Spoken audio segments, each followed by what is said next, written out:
Joining me now live from New York City is David Katz. He is the CEO of Global Security Group and a former DEA agent. We should also mention he has extensive firearms training experience and also a law degree. So he brings a lot to the table to talk with us now about this case. Now, the Orlando shooter, Omar Mateen, he got both of these guns legally, right? After Correct. 2 FBI probes, shouldn't he have been on some sort of list that would have kept him from getting those guns?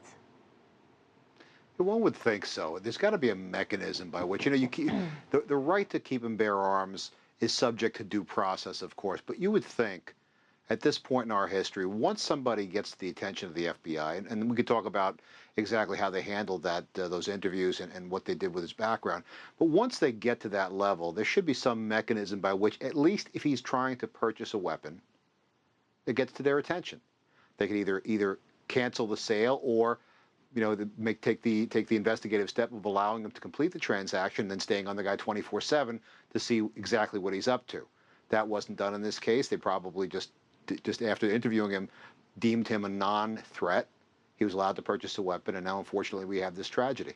And actually, he was on a terror list very briefly and actually was taken off it before the purchases in June. So he was on a list temporarily, but what just is so mind-boggling is how could this happen? And we hear the arguments from the gun rights movement that essentially you should never be on a list and taken off it and out of consideration for purchasing a gun. Is there any chance after something like this that there's enough momentum behind a movement that would allow some sort of extra scrutiny for a case like this? Yeah, well, you're not going to speak to anybody who's more staunchly in favor of the Second Amendment than yours truly. That being said, this guy should not have had a firearm. There are millions, literally hundreds of millions of firearms in the United States today. People own them responsibly. What you don't want this miscreant, this radical who's intent on murdering as many of our fellow citizens as possible. You don't want that guy to get his hands on a firearm of any sort. So I think if it's done intelligently, I think there is a chance. The problem is, every time legislation is proposed, it's always, we need to ban this class of weapons. Yeah. No, you don't need to. You need to ban this class of person, of animal who uses this weapon to commit this kind of atrocity. And that's what we're not being done. We're not targeting the right people. We're not devoting the right resources to keeping track of the right people. And that has to be done. And of course, as you suggested, a watch list, not only, by the way, for this, but how about mental, people with mental issues? That's a whole other discussion. Yeah. Those criteria are certainly reasonable and do not in any way, I think, impede on gun ownership rights. Now, of course, the whole issue is fairly paralyzed in American politics, and it's going to get more so throughout the election season. But let me get your thoughts on sort of the terror aspect of this. Self-radicalization seems to be the explanation now for what happened, according to what we know at this point.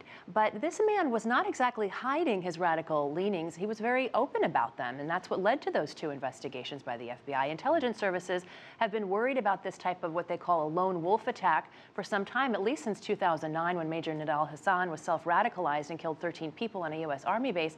So have we really gotten any better at detecting these so-called lone wolves? No, I think we are. If you want to talk about paralysis, we are paralyzed from actually doing what needs to be done. I'm not really sure that self-radicalized is a good term. This guy goes to a mosque where, by all accounts, there are sermons preaching jihad, preaching hatred against the infidel, preaching hatred against homosexuals. So I think he had help in his radicalization process.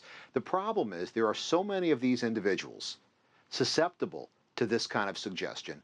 They are really difficult to track. In a kind of attack where it's coordinated, there's command and control structure, there's actually a series of directives that are sent by, for example, let's say a controlling organization in Syria or wherever the cell is operated from.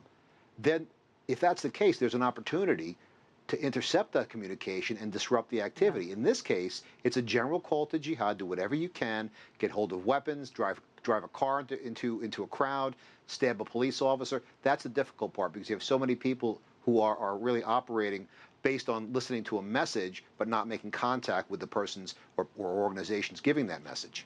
David, with just a few seconds left now, I want to just get your thoughts on the security situation, the security solution at public gatherings. Do you see a real reaction coming out of this in clubs and similar public places?